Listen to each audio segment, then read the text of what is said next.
Hello, Internet! Welcome to episode 307 of the Assorted Calibers podcast, the Second Amendment podcast. There's a little bit for everyone. I'm Weer'd, and with me tonight, she is the greatest hostess in the known universe, Erin Paulette. How you doing, Erin? I'm doing all right. Nothing really substantial to speak of. Just a nice, calm, relaxing weekend. How about you, Weer'd? I had a calm and relaxing week, but it also meant there was a lot of packing and unpacking and now repacking because you were just chortling at me is the fact that I am home from a vacation and packing up for the next vacation. The horror. The tough part about being a house husband is that I'm always on call, and my wife is off from work for the summer, and she is doing it good and hard. So we are we're going down with her sisters to North Carolina next week. That should be a good time, unless I burn to a crisp in the subtropical sun. I would really recommend that if you end up going to Florida this year while your wife is on sabbatical, don't do it right now, because we're somewhere between the preheat stage and the broil stage. It's only going to get worse in August, and it'll taper off a little bit in September. I mean, maybe October, but I mean, hurricane season doesn't officially end until like the 1st of November. Yeah. So, really, as far as I'm concerned, the nice part of Florida is like December through March, maybe parts of April, but by May it's getting too hot. Yeah, no, our travel plans are North Carolina, and then our usual trip to Vermont, and that will conclude the summer travels. Oh, hey, I was wrong. I'm sorry. Hurricane season goes through November.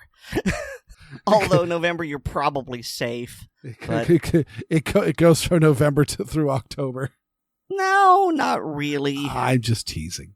But I have been I have been joking, as said in a couple of different groups. I just got back from New Hampshire. Anything happened while I was gone? Nah, some people did some things. Yeah, some people did some things. Yeah, it has been a wild news week, and so a big chunk of it covers. I would argue covers the Second Amendment, or at least a Second Amendment adjacent. So, shall we start with the elephant in the room, Erin? I mean, I know we have to. Yeah. But I don't wanna.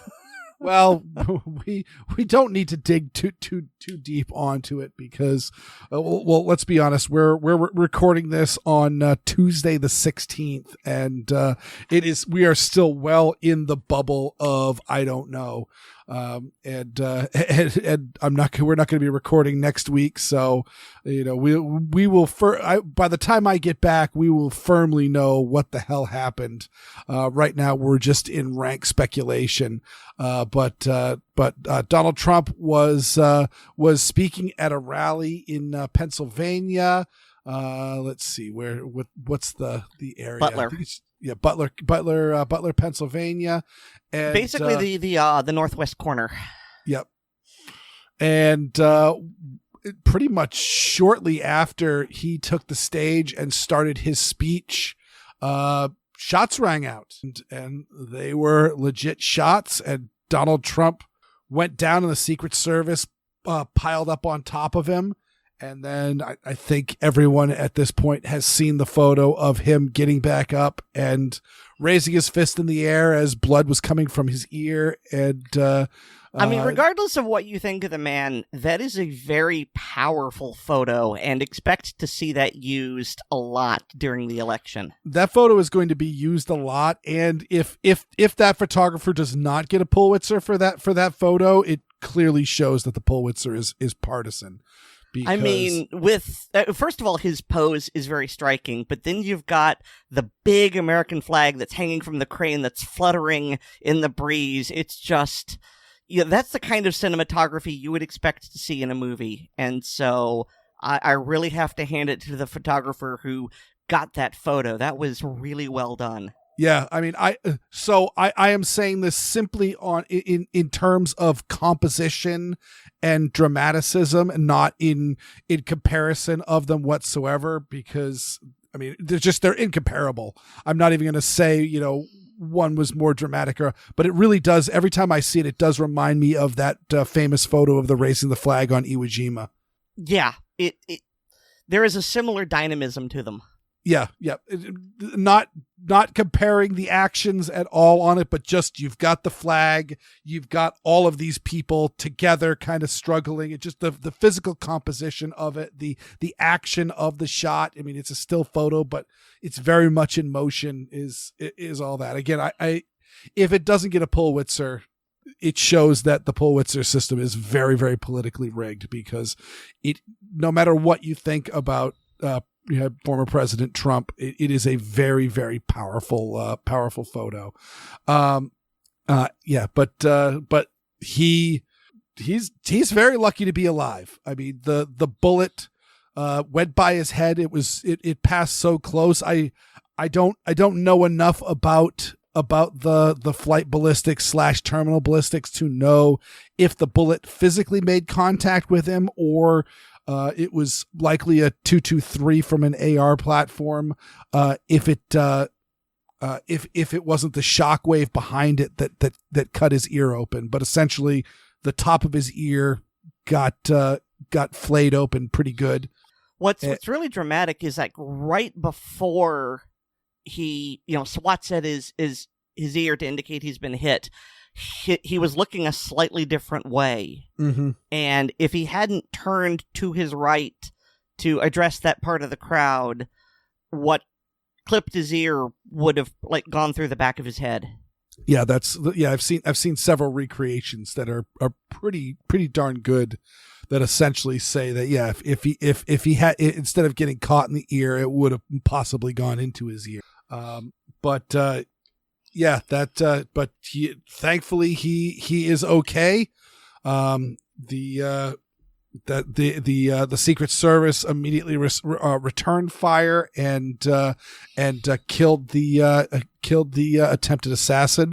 Unfortunately, I believe two people in the crowd were critically wounded. They haven't really been mentioned who they were, and one person, his name is, I've got it written down right here, Corey Comparatore, I believe is how he pronounces. Apologies to his family if I got that name wrong, but he was struck and killed, and according to multiple sources, he was shielding his family from the incoming gunfire at the time. So he definitely died a hero, even though he was simply just an innocent bystander. He was not the shooter's target. It does appear that after that first shot missed, the shooter kind of just sprayed and prayed, because the remaining shots didn't land anywhere near Trump after that. And of course, I kind of would be remiss to not mention kind of how fishy this whole thing was, in the fact that the the shooter was able to get this close. I believe it was a 130-yard shot, which I will just say, I am far from a long-range marksman. I can't judge wind. I can't do all of that stuff. But I've killed a prairie dog freestanding at 300 yards, and with a borrowed rifle that I hadn't zeroed. So that could have been very, very scary. And the potential for lethality is bad. And I am quite upset that he was able to get that close to, either of the candidates. I mean, this would be just as bad as if Joe Biden had been killed by this person, and just as bad as if Joe Biden had been wounded or nearly killed. I'm looking something up. No problem. That's why I'm... All right, because you weren't quite sure of the distance, I was looking that up, and the estimation is 147 yards, which is 135 meters from the gunman to Trump. Mm-hmm. So yeah, I mean, I would call that a chip shot. And what do you mean? Oh, just that it's very, very close as far as making shots with a rifle prone. Well, I believe that's pretty close to the distance that Army personnel have to hit a human-sized target to qualify with the M16. Mm-hmm. So I can't necessarily speak to that, but I know that they routinely shoot at that in longer ranges, just as in basic marksmanship, and that's with iron-sighted rifles. Supposedly, I've seen I haven't confirmed it, but I have seen that he actually was not using a magnified optics, so it does not sound like this rifle was really particularly set up for long-range shooting or precision shooting. So that's interesting, because I'd heard he did have a scope. Yeah, like you said, we are still in the fog of war stage. Yep. Yeah, I have not. I certainly have not seen any pictures of the rifle directly. I've seen from a couple of different sources that say that it was a non-magnified optic, and that it was a DPMS rifle. But again, that's all subject to change. Don't quote me on that. And this was not I ended up putting this in the show notes just because it has a lot of useful information on it. But its Secret Service director says Trump rally shooter was identified as potential person of suspicion, and that is not what I immediately thought it was, which is, as we always say whenever there is a spree killer, is that they were known to police. As far as everyone said, this killer he's a killer. He did kill a man in the crowd, but this killer was will not be named here. Had no criminal record. Passed a background check. I've read somewhere that he was working in a nursing home at the time of this, and that the nursing home conducted background checks. So he essentially had a clean background. Not a lot's known about the guy, so we will see. And certainly there's a whole web of contradictory statements on he had donated to a Democrat super PAC, but at the same time he was also registered as a Republican in Pennsylvania. Some have speculated it's because the primaries are open primaries, but I read somewhere that he had not actually voted in the primary. He had only voted in the midterm election. He was only 20 years old, so he hadn't had the opportunity to vote much previously. So countervoting is a thing. Yeah. But like I said, he didn't. As I think I've made pretty obvious in the show, I'm not a huge fan of Joe Biden politically. Obviously, not in this sense of the demanding violence, but I'm not a fan of Biden politically, and Massachusetts has open primaries, and I'm a registered independent, and so I actually took a Democrat ballot and voted for Dean Phillips just as a means to make the road a little rocky for old Joe. So that absolutely could be, but like I said, according to one article I read, the last time he had voted was in the 2022 general election. So not this year in the Democrat primary. So you've gotten way off into the weeds. Yes. You mentioned that he was a potential person of suspicion, and not in the way that we meant. Here's what they meant. According to everything I have learned, and of course all of this is still fuzzy, is that there was someone who, before the rally started, was acting suspicious, and he was loitering outside of the metal detector gates, and they weren't sure if it was a binoculars/monocular or a rangefinder. There's some speculation that he was doing some ranging, although you'd wonder why wouldn't he do the range from the perch? But anyway, he was acting suspicious, and the authorities were alerted, and then they lost him in the crowd. So that's what they meant by potential person of suspicion. There was somebody there at the beginning who was acting weird, and they wanted to talk to him, and they were looking for him. And yet they still didn't find him until after he had successfully sent a bullet right past Donald Trump's head. So yeah, I mean, there's two ways to interpret this, and neither one is good.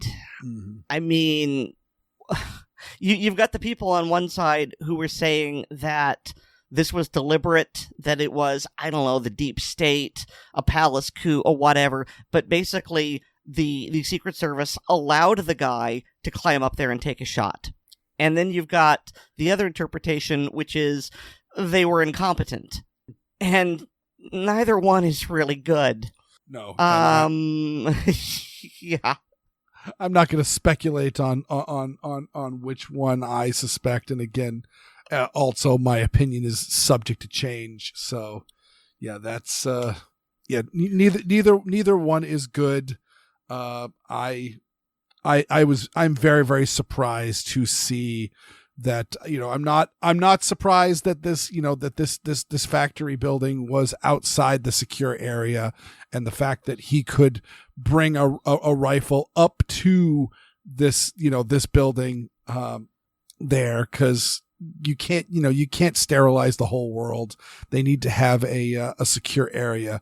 But the fact that he could climb up onto the top of this building without anybody noticing, and there's lots of speculation on what the motivation could be. Some very, very bad, some much more innocent, such as there supposedly was a SWAT team stationed actually inside that building, which adds its own level of problems to things. But somebody just posted an argument that maybe they suspected, as this guy was getting into a shooting position, that maybe he was one of the SWAT team snipers. Granted, every SWAT team I've ever seen is wearing black tactical gear, and this dude was dressed in essentially tan fatigues and even worse, a Demolition Ranch t-shirt. So yeah, poor Matt. So, yeah. I mean, there are a lot of things that I can say about this, and I don't know if I can remember them all, but the Secret Service is not a large organization. It's got under 8,000 people, and that's across the country. They do not have enough people to secure an entire area, especially one that's open like this, which is why they coordinate with local law enforcement.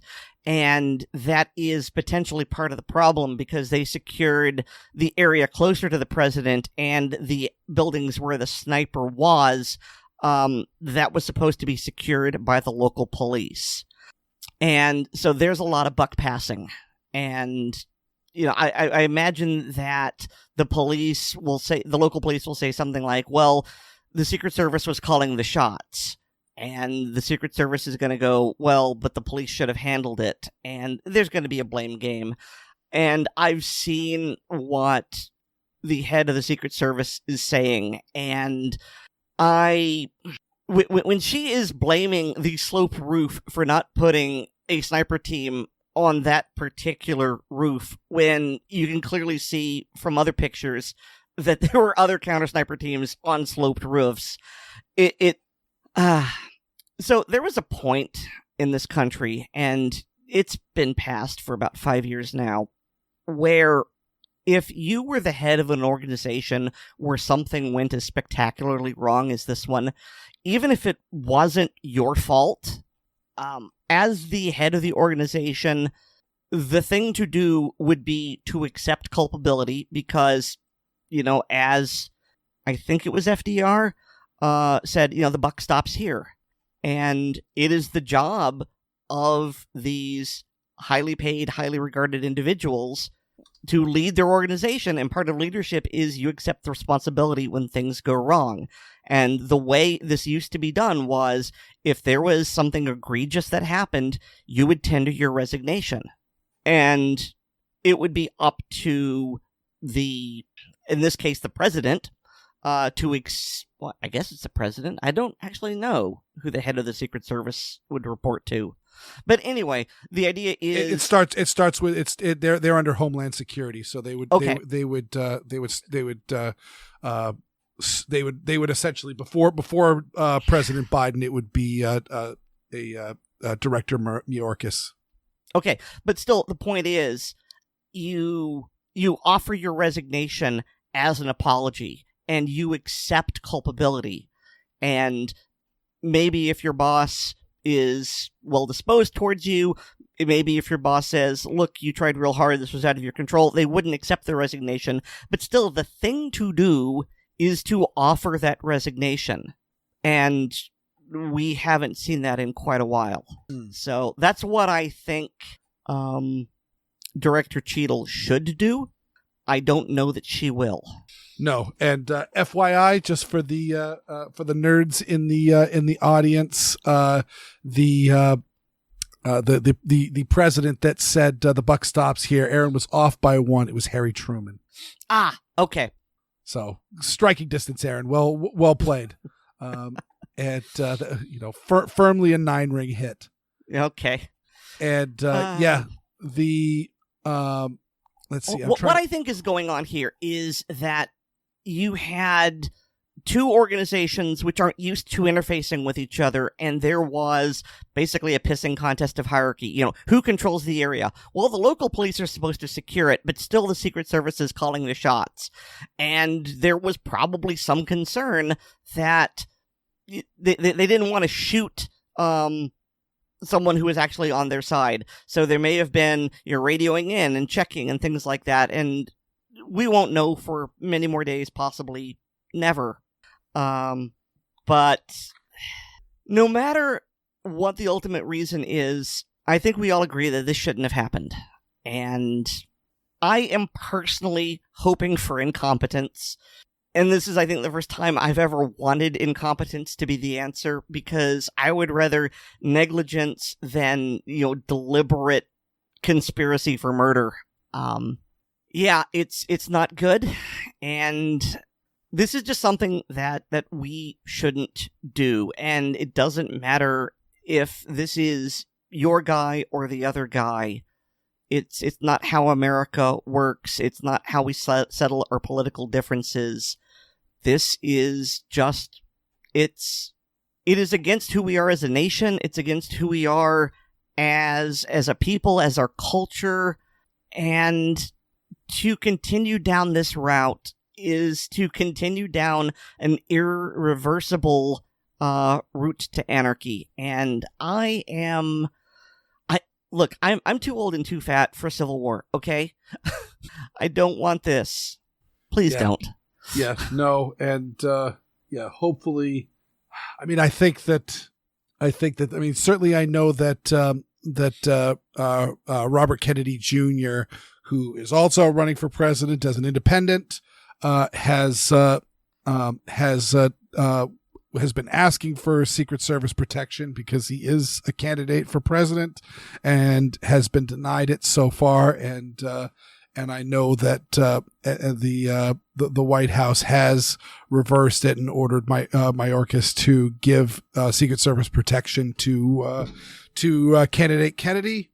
And we will see if things get a little more, we'll just say, competent with former President Trump's security detail in the aftermath of this. Because again, this is, no matter what you think about Trump, especially if you absolutely hate him and hope that he never becomes president ever again, putting a bullet in his head, it will only make things worse.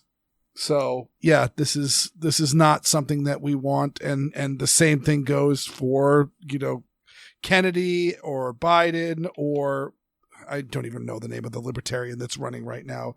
Chase Oliver. Yeah, thank you. Would you say it in the clear? Because he was talking. Chase Oliver. Chase Oliver. Yes.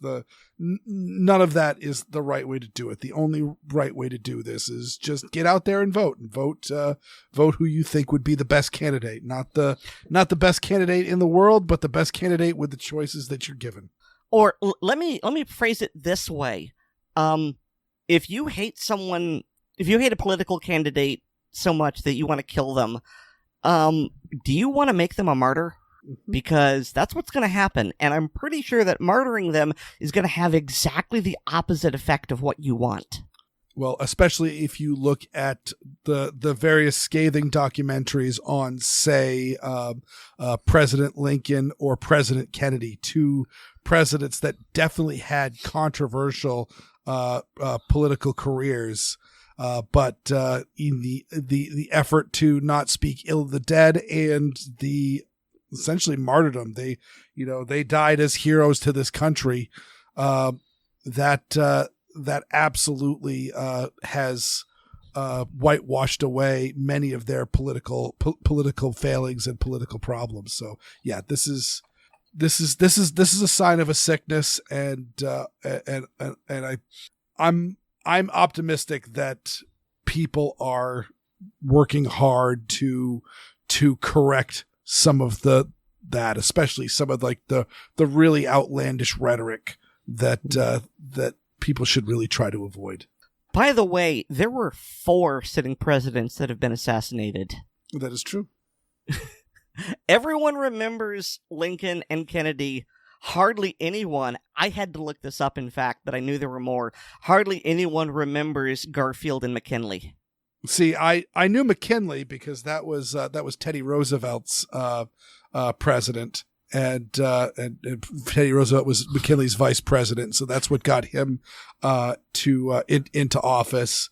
And he and John Kennedy are in the running for the youngest men to ever serve as president, which is a fitting factoid to throw about, as the 2 oldest men to ever serve as president are currently battling it out. Mm-hmm. Teddy Roosevelt is the youngest man to ever serve as president, but John F. Kennedy is the youngest man to ever be elected as president. But I hadn't even realized that President Garfield was assassinated. Mm-hmm. Congratulations, American history classes. All right. Well, I've talked about enough about that. Do you have anything else to say on this? Well, yeah, but I think we're about to segue into it because, well, we're going to talk about how the GOP has dropped all of its talk of Second Amendment rights in its current platform. And, yeah, I mean, that was bad to begin with. And now, with Trump having been shot, look, in 2016, he talked a good game about being pro-Second Amendment, and he signed the bump stock ban, and, well, he didn't just sign it, he directed the ATF to do it. There was all sorts of talk regarding the Hearing Protection Act and National Concealed Carry Reciprocity, and nothing happened. And it turns out that Trump is far more of a New Yorker than he is a Republican in that regard. And now, as a result of being shot, I can't blame him. If you get shot, you tend to have a negative opinion of firearms. I think that, combined with the removal of this from the Republican platform, I have concerns that neither party now cares about our Second Amendment rights, and in fact, both will be looking to limit them.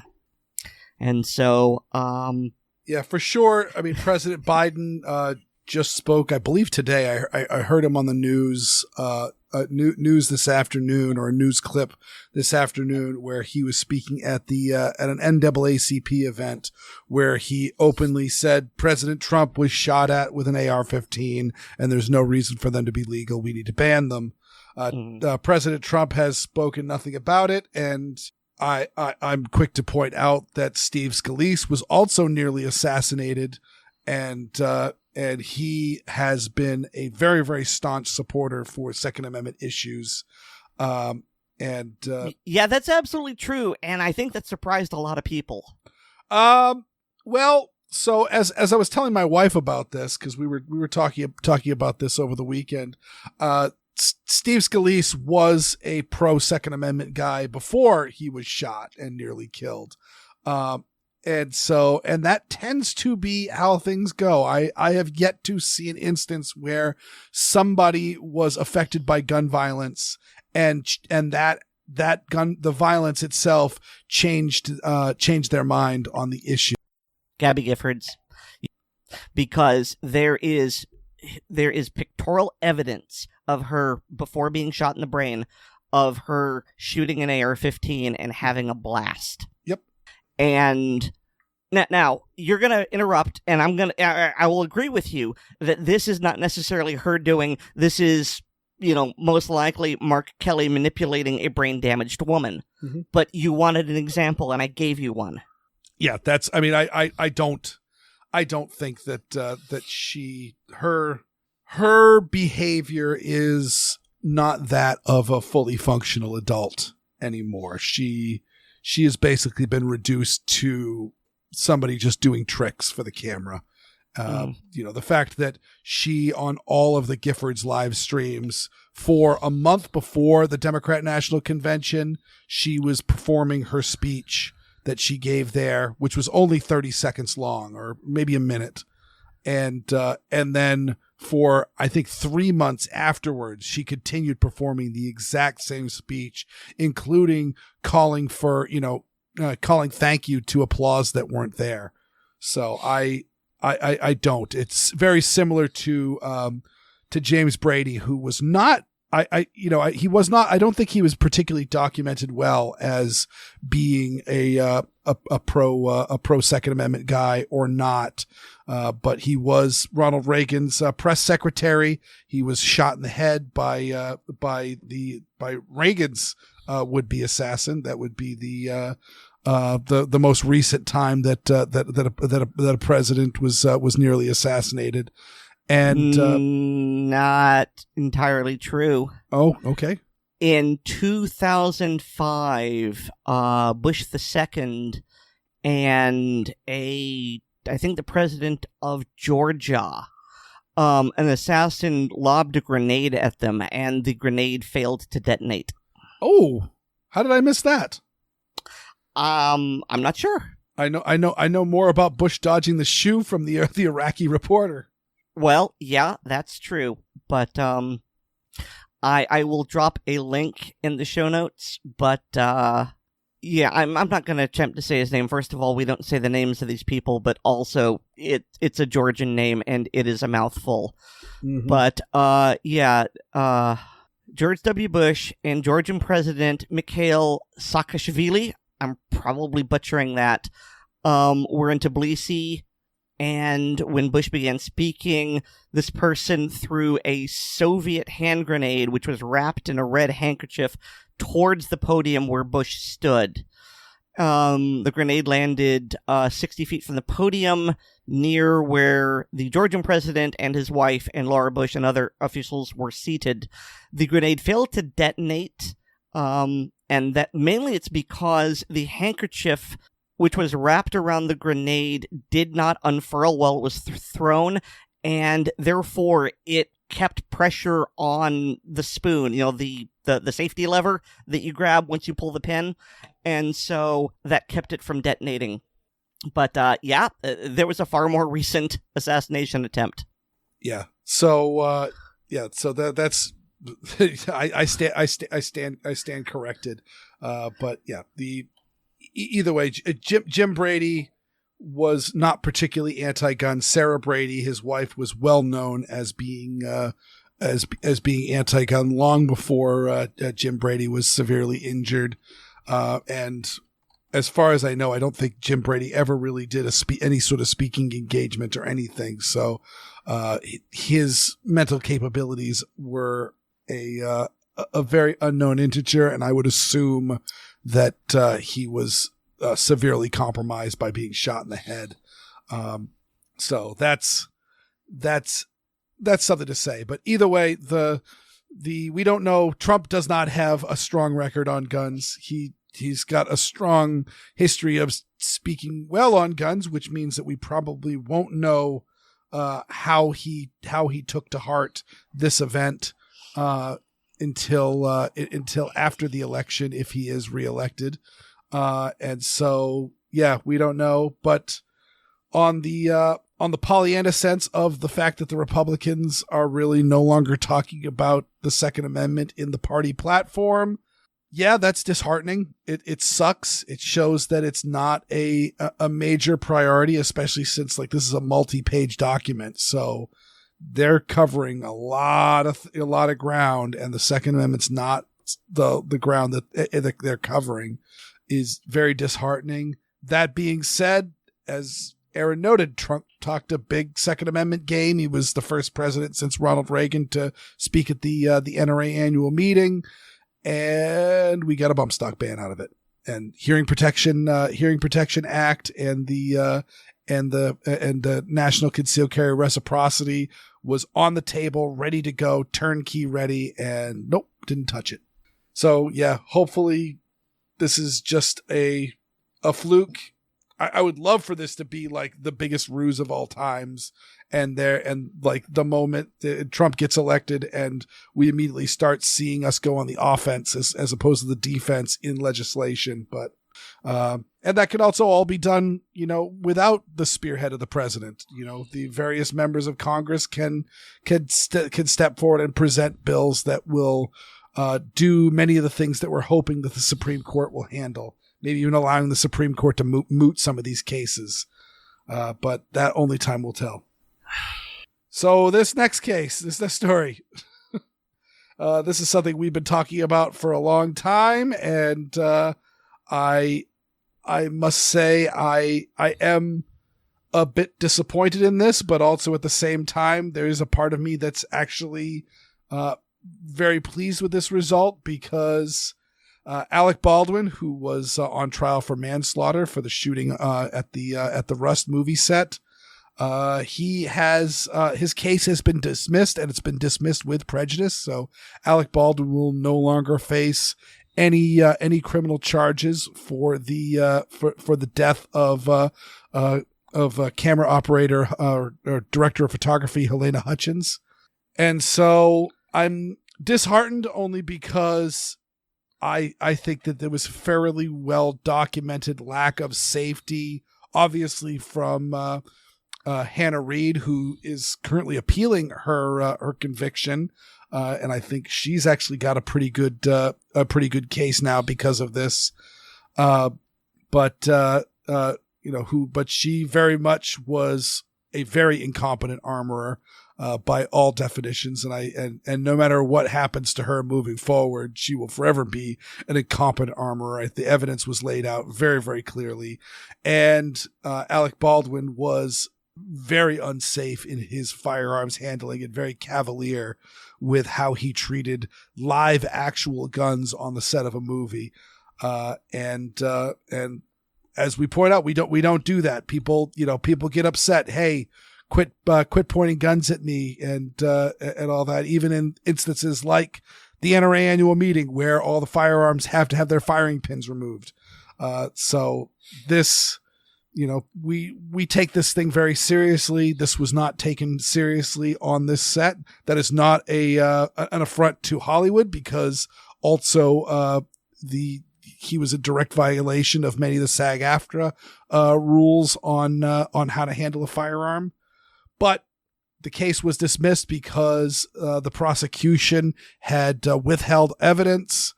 Whether or not it was malicious is not to be determined. But as the judge said, if it is not malicious, it is very, very close to malicious. I have opinions on this. Okay, well, let's hear your opinions, Aaron. All right, so I do not have a thorough grounding in this area just based upon what I have heard lawyer friends ranting about. So my interpretation, based upon what they have said, is this, and that is, so you had a prosecutor and you had a special prosecutor. Please don't ask me why. And the special prosecutor told the regular prosecutor to withhold this potentially exculpatory evidence because reasons. And that is a massive violation of trial etiquette, because if you have evidence that the person you're prosecuting might be innocent, you are required by law to hand that over to the defense counsel. And so the defense did not have any clue this evidence existed until the trial started. And then when this came to life, the special prosecutor was sworn in to testify in support of her argument to deny giving this exculpatory evidence to the defense, and tried to justify all of this while under oath. Which, okay, first of all, the special counsel should not have done this. Secondly, if I want to say she, but I'm not entirely sure, so I'll keep it vague. Secondly, if the special prosecutor did do this, and they did, you don't try to justify it right then and there. You shut up and, wait for the administrative hearing or the trial or the whatever. You doubly especially don't go on the stand under oath and have that reasoning entered into the minutes of the trial. This person, okay, the special prosecutor is not going to be a lawyer for much longer. Probably going to jail. I wouldn't bet money on that, but I'd lean pretty heavily into it.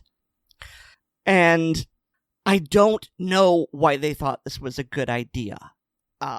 No lawyers that I know of think this was a good idea. In fact, they're screaming how this was an awful idea, because now, even if Baldwin was guilty, and I think he was, you think he was, most of our viewers think he was, well, because of this, the trial has been dismissed. It's been dismissed with prejudice, and he can't, the families of the victims cannot get justice in this area.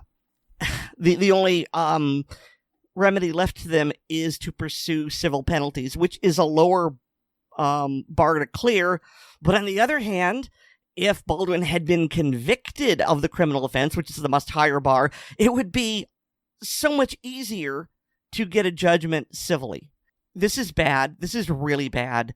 And again, this falls under the question of corrupt or stupid, because, how could a professional at this level be this stupid?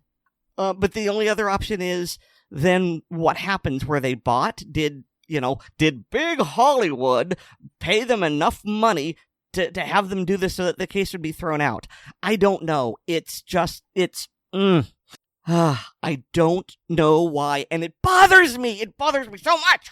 Yeah, no, I would say Occam's razor would say that it is sheer incompetence, because if you remember well, this is actually the second time that Alec Baldwin has been charged, because the first time all the charges were dismissed because essentially the attorney general was grandstanding in her political re-election campaign enough that people are like, oh, this is actually starting to become judicial malfeasance, and they actually dropped the charges against him. So he was charged.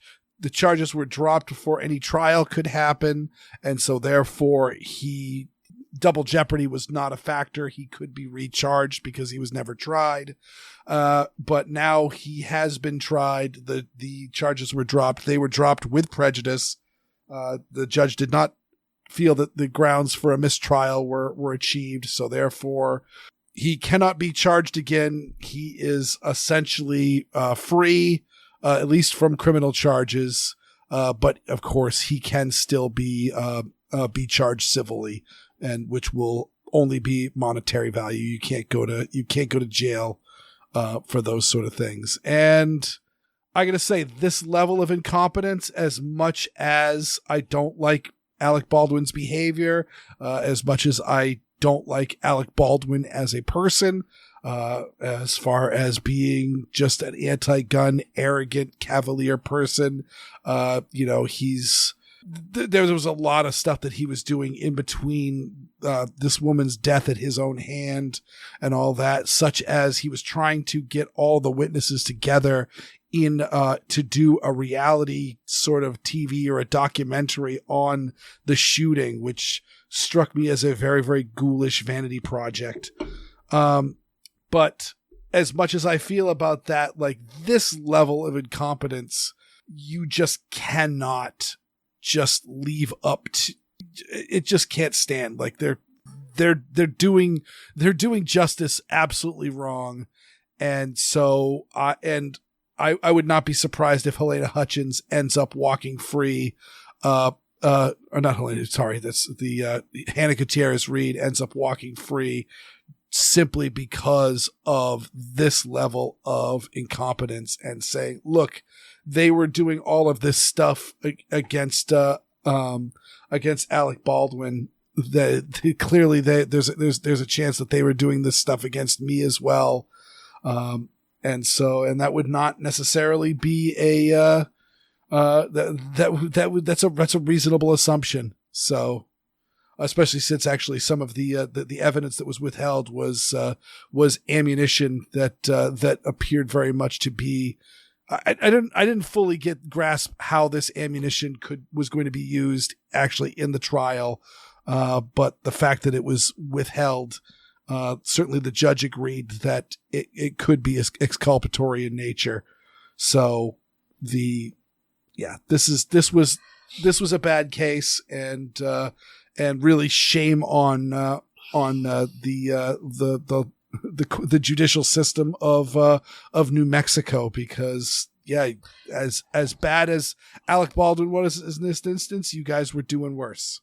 So here's what I think we need. I think we need to get one of our lawyer friends, like Custis Morris or Ben Blatt or Ian Runkle, just somebody who's got the time, and bring them on the show and basically say, okay, explain to us what happened and why, and just dig into just how bad this is. And so that way you get not just, our color commentary, but actually a subject matter expert to explain how all this happened. I think that'd be great. Yeah, no, that is an absolutely great idea, and I will take it under advisement. I'm going to nag you until it happens. Please do. Like I said, I've got a busy summer, so it's absolutely possible for that to get out of hand. And so I wanted to end. I'm going to call this on a light note, because even though we are talking about somebody's death, it is somebody's death at the age of 96, of which I say bravo. And that is Dr. Ruth, full name, Dr. Ruth Westheimer. She passed away this weekend at the time of the recording at the age of 96. And of course, she was, a sex therapist and an absolute public icon. Especially for those of us who are watching the various daytime talk shows in the 80s, where she was just a regular occurrence, and Hollywood Squares. I think she was on Hollywood Squares a ton of times. She was both hilarious and brilliant. And all of this. And why, Weer'd, are you talking about? Okay, we get it, Weer'd. You're a regular listener of the Savage Lovecast, so yeah, clearly you loved Dr. Ruth, as Dan Savage did as well. But I wanted to point out that Dr. Ruth, unfortunately, her entire family was wiped out in the Holocaust.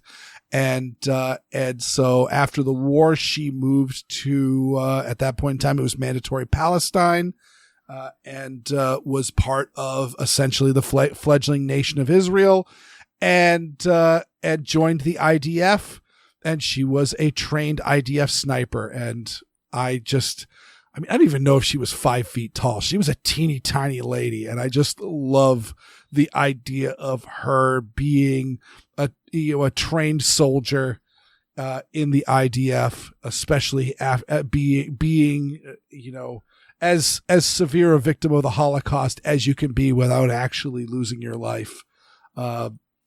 She really was a hero and an impressive figure, and many people know about her sex therapy life, but not as many know about her time in the Israeli Defense Force. Yeah, apparently at 90 years old, she could still put together a Sten gun, blindfolded. I searched, when I read that line in the article that's in the show notes, I searched it on YouTube, and unfortunately nobody recorded it, or at least if anybody recorded it, they haven't uploaded it onto YouTube.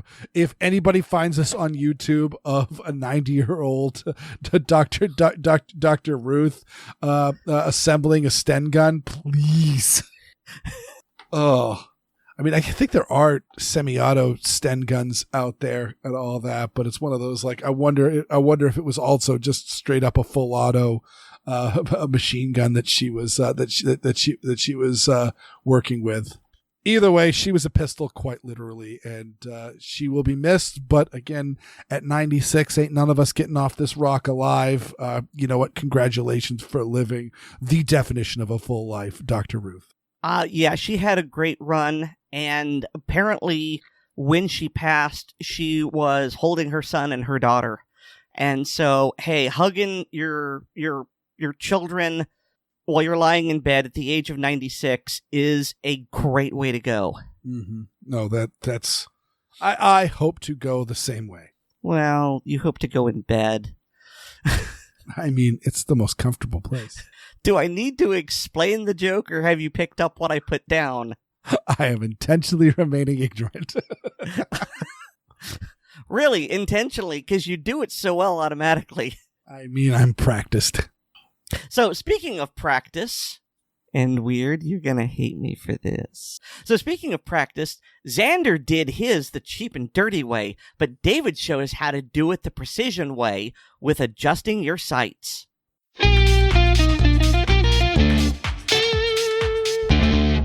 Hi, and welcome to Gun Lovers and Other Strangers. I know it's been a while, but in previous segments I've talked about different types of sights. However, the quality of any sighting system is of little benefit if it isn't aligned and applied correctly. So in this segment, I'd like to talk about using and setting sights.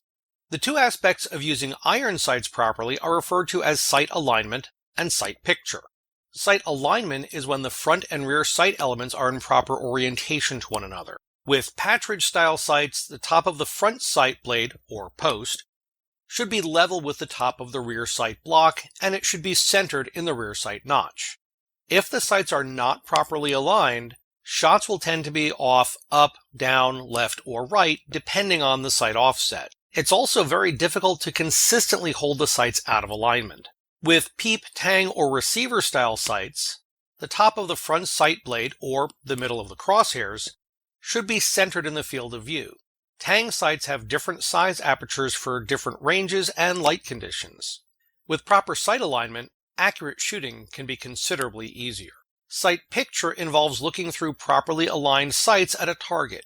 This requires us to deal with three elements at different distances. The problem here is our eyes can only focus on one item at a time. If we focus on the target, the rear sight is practically useless. If we focus on the rear sight, the target is effectively a blob. So the general recommendation is to focus on the front sight.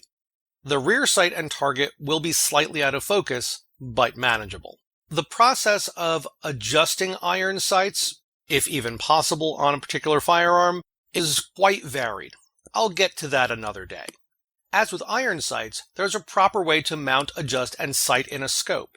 I should say proper ways because there are a few variables as well as preferences involved with this process. Early scopes were externally adjusted, meaning the scope body was solid and the adjustment knobs were located on the scope mounts. Turning these knobs physically changed the angle of the scope itself. Later, the adjustment knobs were moved to the scope body, making adjustments simpler.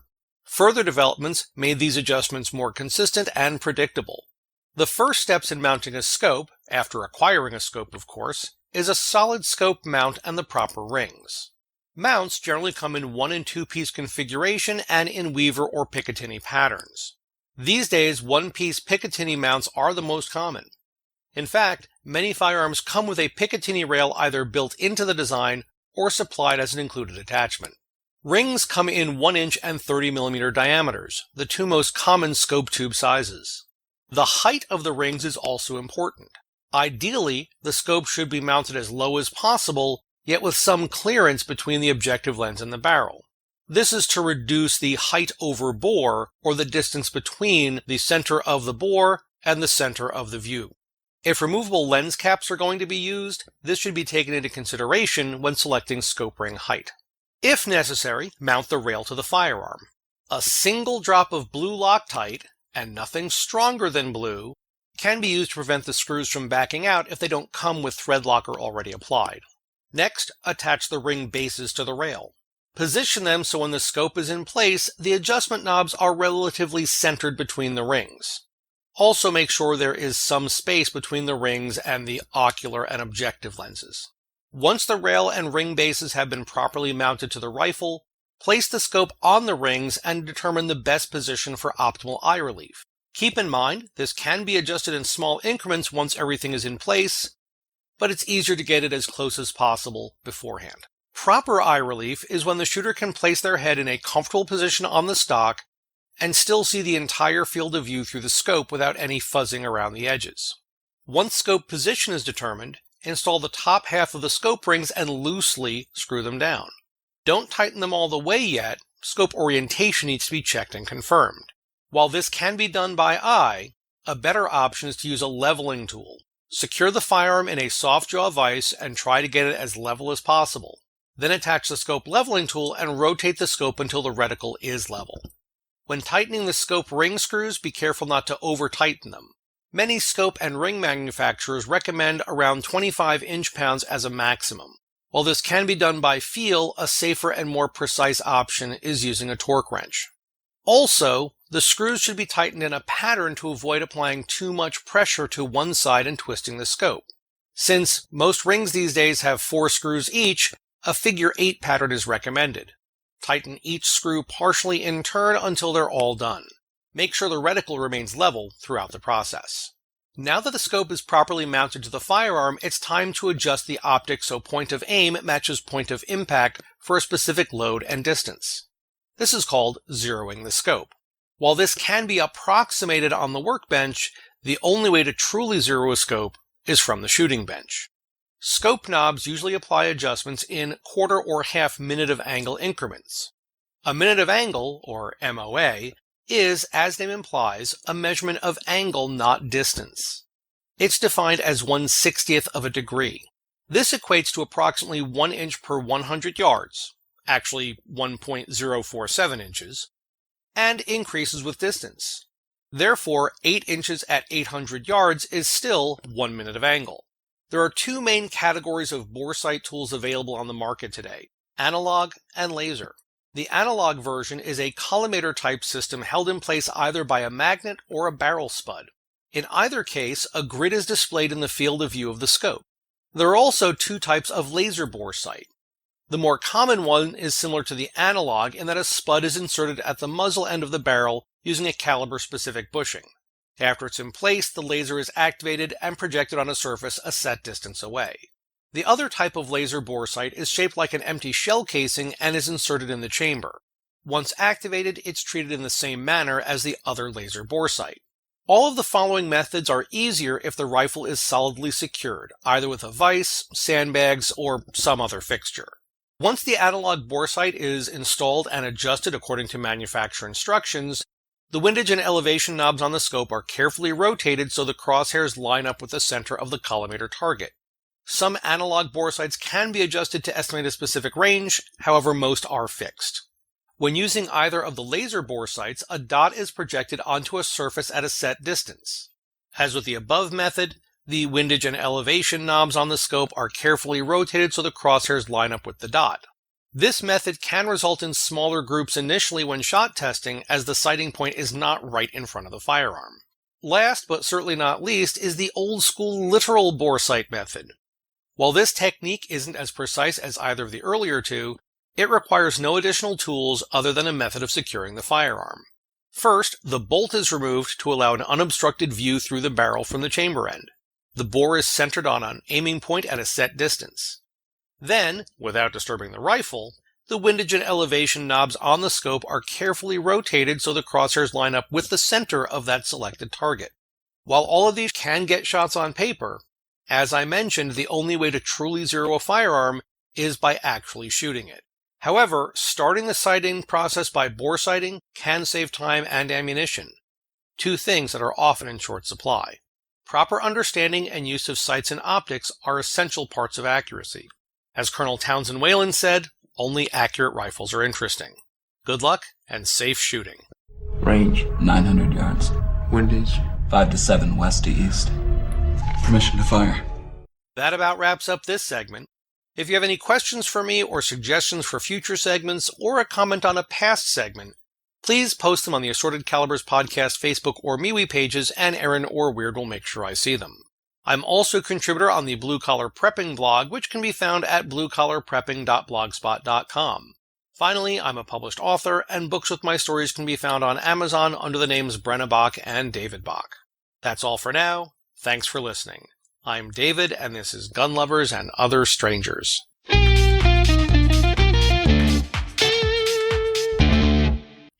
So, those of you are going to wonder, why did Weer'd hate her about that introduction? You didn't even make fun of him in it. No, but when I am editing the segments, I like to write down little notes as I'm listening to them, just so that I have it fresh in my head when I go through, because you just heard that, but no, Aaron and I listened to this, probably like an hour earlier, or if not longer, and so I like to keep it fresh. And Aaron read my comment and went, you know what? I'm going to snatch that because that's a perfect intro, and I am flattered, Aaron. Thank you. You're welcome. And I will just say, having the statements about this being a response to Xander's segment, I will just note that if ever somebody calls me up and says, "Hey, Weer'd, you want to come to the range and help me zero my rifle?" my answer is always yes. I have almost as much fun, sometimes as much fun, calling the shots of somebody zeroing their rifle through a spotting scope as I do actually pulling the trigger. I don't know why either. Well, we've always known you're an easy date. I mean, that's true. But yeah, no, there's there's a whole bunch of like quick and dirty tricks that I use for that sort of stuff. Actually, I remember the last time I did it for somebody else, I've zeroed a few of my rifles on my own a few times, but there was a big, it was a mullein plant. So that's this weed that has these giant fuzzy leaves downrange. And so when we're hanging up the target, I went, oh, this is a good idea. Picked up that leaf and picked one off and threw it up on the berm, and then said, all right, your first shot, shoot this leaf. And when you're shooting on a big target such as the berm, and you shoot at a big target such as a leaf, you can see, all right, where was the dust splash? Was it did you hit the leaf? Was it high? Was it low? Was it left or right? And you can do some gross adjustments so that you could essentially boresight the gun with kind of a single shot, so that you know that you're more or less on paper. And then it's just a question of walking it onto the target. When interviewing guests, I like to throw a wild card subject at them. I find something that they're interested in that is not Second Amendment related, and ask them questions about it. We are a variety show, after all. When interviewing author David Yamane, I realized that he wrote a number of books on religion, and I wanted to learn more about these books.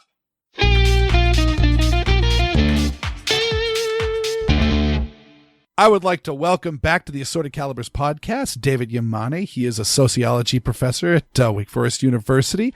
And we talked about your book Gun Curious, and you have one other, but do you have other books? You have the Concealed Carry Revolution. I'm looking on your website right now. Do you have any other pro gun books? No, that was the first one that I did on guns. The other, however many, 6 or 7 books that I've worked on were largely about religion. And then I have an oddball book that my first book actually that I did was on multiculturalism in higher education. And so I saw all these books on religion. And so I would love to hear, can you just give a brief overview of the books that you have written on the subject of religion? Well, they're somewhat diverse, but yeah, my original research was really on religion and politics. And so my first book on religion covered the role that the Catholic Church and specifically conferences of Catholic bishops played in state legislative politics across the country. That was called the Catholic Church and State Politics. From there, I had actually my first job was at the University of Notre Dame, so it was very easy to do projects on Roman Catholicism. So I embarked on a very long study of the process of initiation into the Catholic Church and published 2 books on that topic. The last book I published from that project was called Becoming Catholic. And actually the time that it took me from starting that project around the year 2000 to when it was finally published in 2014 was one of the reasons I exited the sociology of religion and became a gun scholar, because I thought I have to study anything other than religion. You know, I'd been doing it for 20 or more years of my career, and I was just having a kind of academic midlife crisis. But yeah, you know, from about 1991 until well into the 2010s, I was a specialist in the sociology of religion. You know, I was a known figure in my field. I've written, co-authored one of the best-selling textbooks in the sociology of religion that we're working on the revision for the next edition right now. So this pivot into the sociology of guns was, again, unexpected to me and definitely unexpected to my colleagues. Oh yeah, that's super interesting. So what was your discovery on the influence of Catholic bishops and United States politics? You know, I think that there was a lot of concern at the time about the separation of church and state, or what role religion should have in the public life of the country. And so I was sort of looking at how the bishops negotiated, you know, that somewhat porous line between church and state, how they sort of, I think, really kind of secularized a lot of their engagement so that they would follow the secular rules of American politics. At the same time, they tried to have, you know, what we would think of maybe as a more prophetic voice, kind of challenging the overall moral direction of the country. So, you know, a lot of what the bishops do are a negotiation, and, you know, driven by certain religious values, but recognizing that we have a formally secular political system and that their appeals to religious authority don't necessarily apply in that political system. Now, of course, we're in a very different time now. I don't work in the field anymore, but certainly Christian nationalism is a hot topic among sociologists studying religion and politics. And, you know, that from that perspective, you know, it's perfectly fine to bring explicitly religious arguments into the political sphere and to try to really shape the country along theological lines. And so I think the Catholic bishops actually differ quite a lot from that sort of dominant, what we might call a sort of evangelical or conservative Christian approach to religion and politics. As a resident of Massachusetts, my mind is immediately brought to the presidency of John F. Kennedy, where there was a huge backlash towards the fact that he was the first Catholic president, and there was call that if we elect Kennedy as president, the Vatican will be running Washington. Yeah, Protestant preachers met with him and, you know, basically asked him point blank, "Are you going to be taking your orders from Rome?" And he was like, "No." But that, you know, that sensibility still exists out there, whereas, you know, I think the mainline Protestant churches are very comfortable working in the secular political sphere, but it's much more, you know, theological religious conservatives who, you know, really think that the government should be fundamentally rooted in Christian values, and that we're a Christian nation, and that our laws should reflect that. Not all religious people agree with that. Certainly not any more liberal or mainline Protestants, Jews, or Catholics. That is certainly true. And of course, also we have Joe Biden, who I don't think there's been another Catholic president since then, and it's not even making the news. I don't think when people are like, oh yeah, I guess he is Catholic. Yeah, I think there's a contingent of say Orthodox or very conservative Catholics who are upset with Biden for his views on sort of reproductive rights, for example. He, I think, still considers himself Catholic, still, goes to services, takes communion, even though I think there's a small contingent of very conservative Catholics who think that's morally wrong. I mean, that's certainly how things go. And I actually don't remember if there was any such. I don't know if Biden was refused. I know Nancy Pelosi was refused communion a few times at the Catholic Church in D.C. For those political reasons. I don't think that ever happened to Kennedy, or not. Yeah, I'm blanking on the name now. I should have prepped better, but the big Catholic cathedral in DC is I think known to be fairly theologically conservative. So I wouldn't be surprised. But one of the things about Catholics generally is whoever said Catholics are basically here comes everybody. That even within the same city, you can find a very conservative Catholic church, you can find a very liberal Catholic church, you can find a working class Catholic church, you can find a Our Lady of the Cadillac upper middle class church. So there's so many different options. If you denied communion at one church, you can find another church where they'll happily give it to you. That's absolutely the truth. I'm witnessed that firsthand in Massachusetts. Oh, for sure.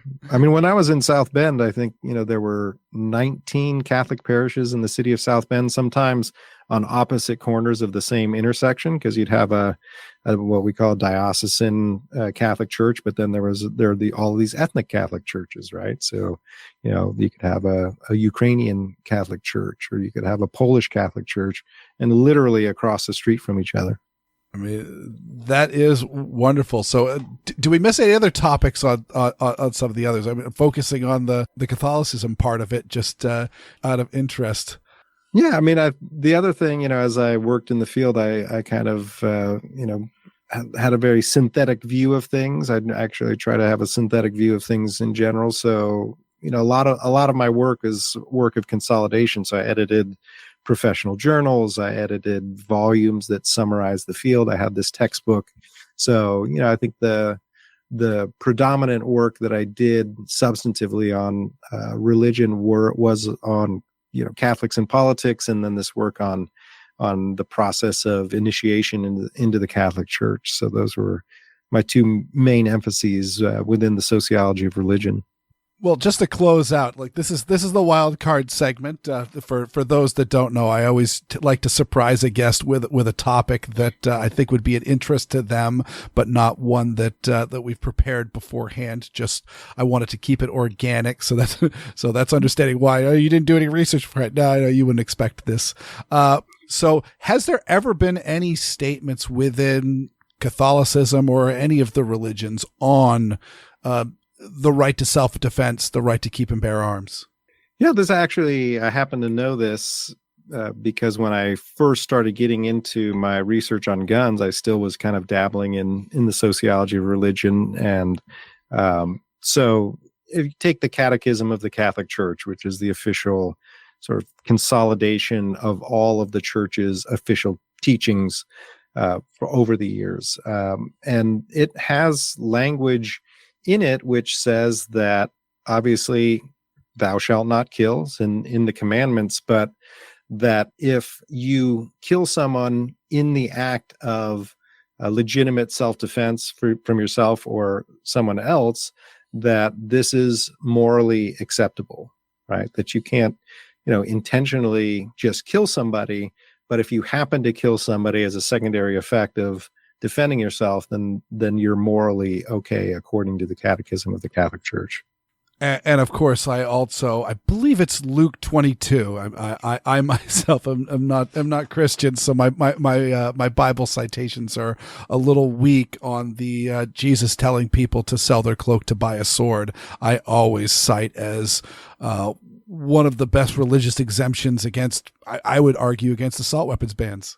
Well, that's certainly a popular, I don't know if you'd call it a meme, but I've definitely seen that on T-shirts and stickers and that sort of thing. So, one of the things about, in the same way we talk about diversity among gun owners, there isn't such a thing as Christians or even Catholics or religious people. There's a huge diversity of point of views, and, that Bible is a tricky thing because different people can read it in a lot of different ways. And certainly there are people who read, Jesus as just being a kind of hippie pacifist.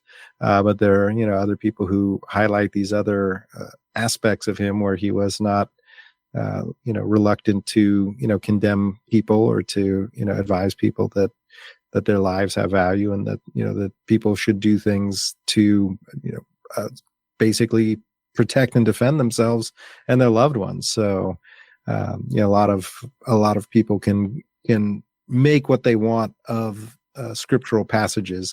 That's why I think it's very interesting that from the Catholic perspective, obviously the hierarchy has this teaching authority in the church, and the fact that they, even within this catechism, say, hey, this behavior is okay. I think that carries a lot of weight, even though there, are many Catholics who are committed, to pacifists. At the same time, if, I would be very interested to, talk to a pacifist who, had their kids with them, and if someone was threatening to kill their kids, what their response would be.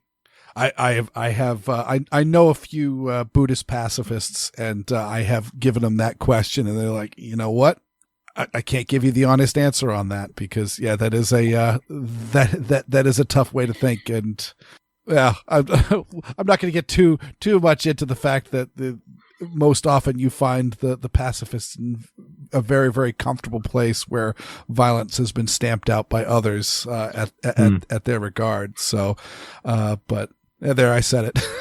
No, I mean, I know very few people who are, legitimately committed pacifist. I think for myself, I grew up, as a liberal in California, huge fan of Martin Luther King. So I was always, nonviolence. And, I came to realize, okay, well, there's nonviolence as a political strategy, and there's pacifism as a philosophy, and those two things aren't the same. So I'm, I think of myself as a very nonviolent person, that I don't advocate for political violence, but certainly there is a place and time for violence. And as Tim Larkin says, when violence is the answer, it really is the only answer.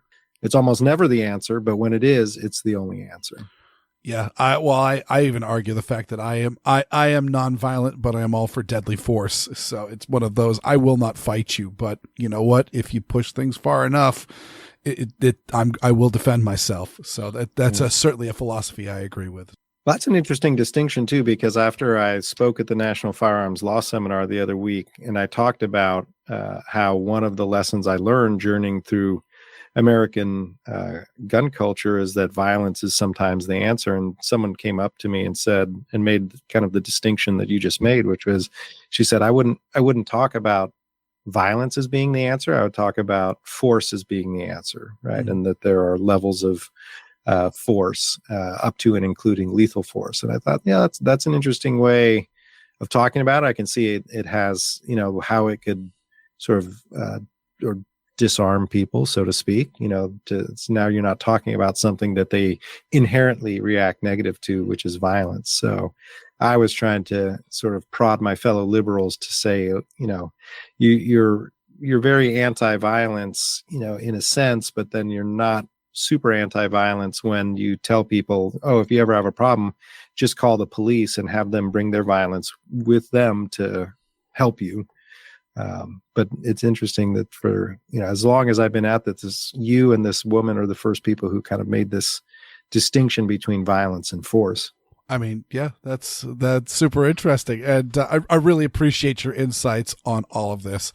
Of course, this is David Yamane, and you can check out the various other books that he has available. But of course, his most recent one is Gun Curious: A Liberal Professor's Surprising Journey Inside America's Gun Culture. Thank you so much for coming on the show, David. I really enjoyed the conversation, including the unexpected parts of it.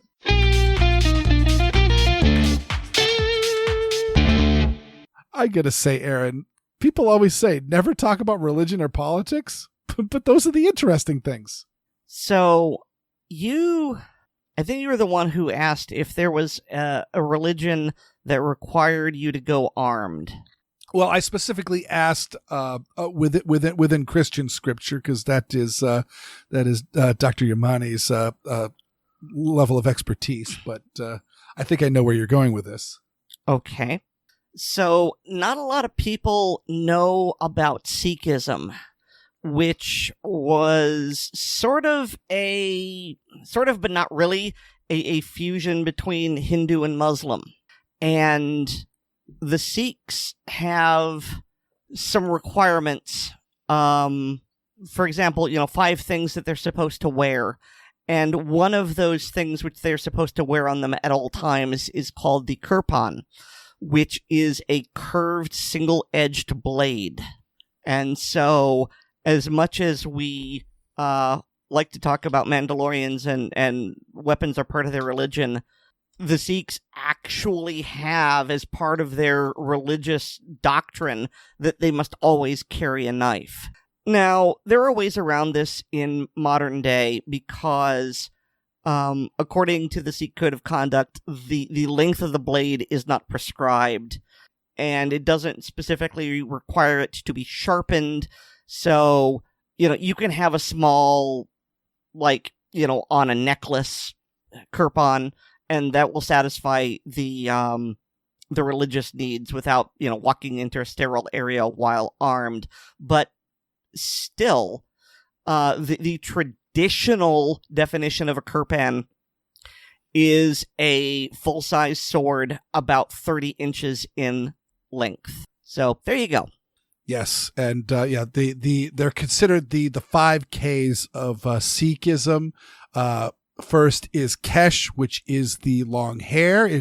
One of the key ways that you will recognize a Sikh is they are the Indian gentlemen wearing the turbans, and often have long beards. I've known several Sikhs that actually keep their beards kind of close cropped, just for professional reasons. One of them was a doctor, so I assume that he didn't want to be disturbing patients by having a beard down to his belly button.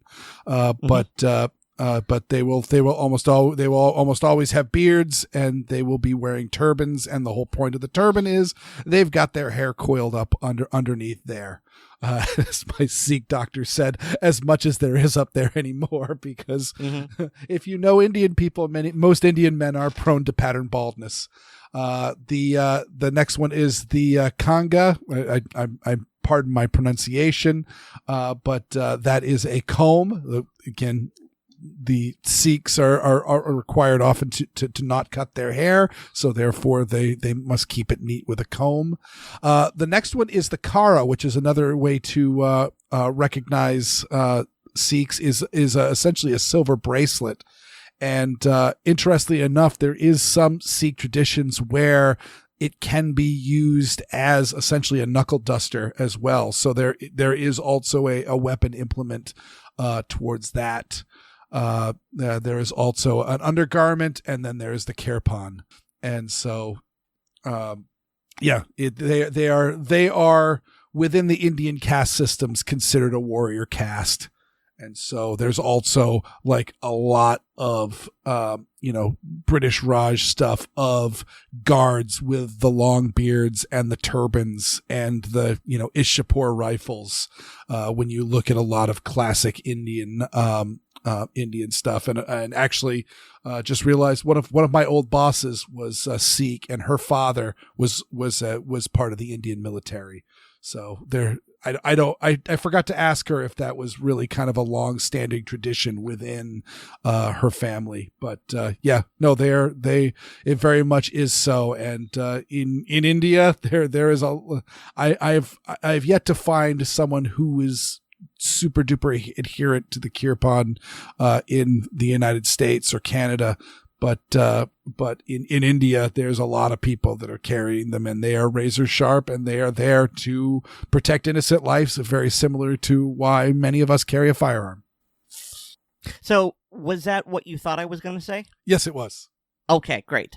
Yes, it was. And yeah, no, I have a great love and interest of the Sikhs. Actually, just as a little bit of a nerdy business. Oh shoot, I think it was like around 2012 or something like that, there was a white supremacist who attacked a Sikh temple in Michigan.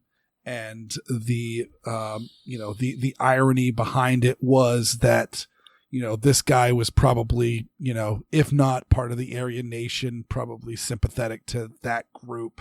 But the actual term Aryan is essentially an Anglicization of Indo-Iranian, and it specifically describes people from northern India and Iran, and the Sikhs are of the Punjabi people, which are clearly in the Aryan race. So, not exactly what you were thinking, jerk.